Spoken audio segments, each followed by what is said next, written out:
Hi everyone, Travis Bradbury here from Master Point Rope Access Solutions and Marla Rope, and welcome back to another Tech Tip Tuesday. This week I want to talk about last week's topic of when to retire a rope, and I want to expand upon that. There are many environmental factors that would cause someone to retire a rope. We've got heat and ultraviolet rays, we've got dynamic shock loads, we've got chemicals, we've got abrasion, and so I'd like to take each one of those topics and sort of break them down and expand upon each one of those a little bit more. So let's start with heat and UV rays. Now, heat and UV don't always exist in the same place. So let's just begin with heat and talk about the different ways in which heat can transfer from what we're working on to our ropes. Now, we can be on ropes and our ropes can be laying over below us something hot, and that's conductive, right? The heat is conducting onto our ropes. We also have radiant. Radiant is where we could be hanging next to something hot, but the heat is radiating onto our ropes. We also have friction. Friction is something where when something moves over another object under a specific load, it can create a lot of heat. So typically, direct contact, you're going to see melting of the sheath on the rope. Now that nylon typically melts around 450 to 500 degrees. And what you're going to see is a black, melted, firm, hard location. You could also see that even if the heat was radiating, as long as the source was close enough and isolated enough, as well as friction. But with prolonged heat exposure, but not enough heat, you could also see a drying out of the rope, a discoloration of the rope. The rope's going to feel flaky, it's going to pill, and it's going to dust, and things are going to kind of pop up in the air as you work with the rope. These are all telltale signs that you should definitely retire the rope. So next, let's talk about dynamic shock loads. These typically occur when there's been a failure in one of the systems and the other system sees the fall or catches the fall. Now in rope access, we're always working on a main static line, and then our other fall arrest line is going to have a backup fall arrest device attached to it. It's not always that our device is as high as possible. So if our device were a little low and we have a mainline failure, it's going to have a free fall distance before it engages. And especially if that shock pack deploys, we know that that has seen a serious force and that rope should be retired out of service. Now we're going to talk about chemicals and when you should retire your rope if it should come into contact with any of those chemicals.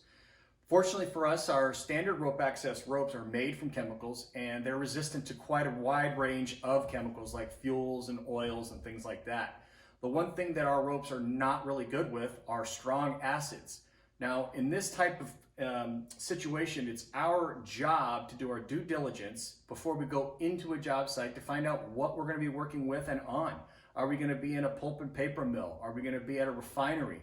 So if we find out we're going to be working around something that's not good for our ropes, but we have to perform that work, we're going to do our necessary due diligence to mitigate those hazards by isolating our ropes or deflecting them from any surfaces where that might be on the surface. So if your rope should come into contact with any of those bad chemicals for our ropes, we retire it. And lastly, let's talk about abrasion and abrasive surfaces and when to retire your rope. Now, this is the most common hazard rope techs run into every day on a job site. It doesn't matter what industry you're working in, buildings, window washing, bridge work, wind turbine work, it doesn't matter. Our ropes are going to be coming into contact with something, whether it's over a 90-degree edge or a 30-degree edge, or we're on rope and now that we've moved our way down, we've come across an obstacle that we have to go over, like a pipe or some sort of clamp, and our ropes are going to possibly be coming into contact with that while we move laterally. So to mitigate those hazards, we implement things like edge protection for the edges, rope protection for the area in which our rope might come into contact with that object. But regardless, when you're looking for damage, especially when it's the abrasive kind, the sheath is going to be your first sign of visual indication. It's going to probably be a large area that's rubbed a lot of times over something very frictiony, and therefore you're going to see a lot of this pilling, and the nylon fibers are going to start to stand up like hair on your head or a grassy, patch. So that is an indication that you're getting some sort of abrasion there. Is it bad? Not always. That's what the sheath is there for, protecting the main load part of our rope, and that's the core. But if that abrasion is so much that you can actually see the core, it's clear it's time to retire that rope. And the same goes for any type of slices or cuts in the rope. Is it bad that sometimes one of these strands severs and all you can see is the next strand behind it? Well, that's not quite bad, but if you can see the core after some severing, we've clearly got a problem and it's time to retire your rope. So ultimately, what this all comes down to is being aware of your surroundings, situational awareness. Every job you go on, you should know what that rope is encountering, from anchor to bottom. And as you move your way down or across, you should be aware of what that rope might come into contact with. That way you have the most intimate knowledge of the history of that rope.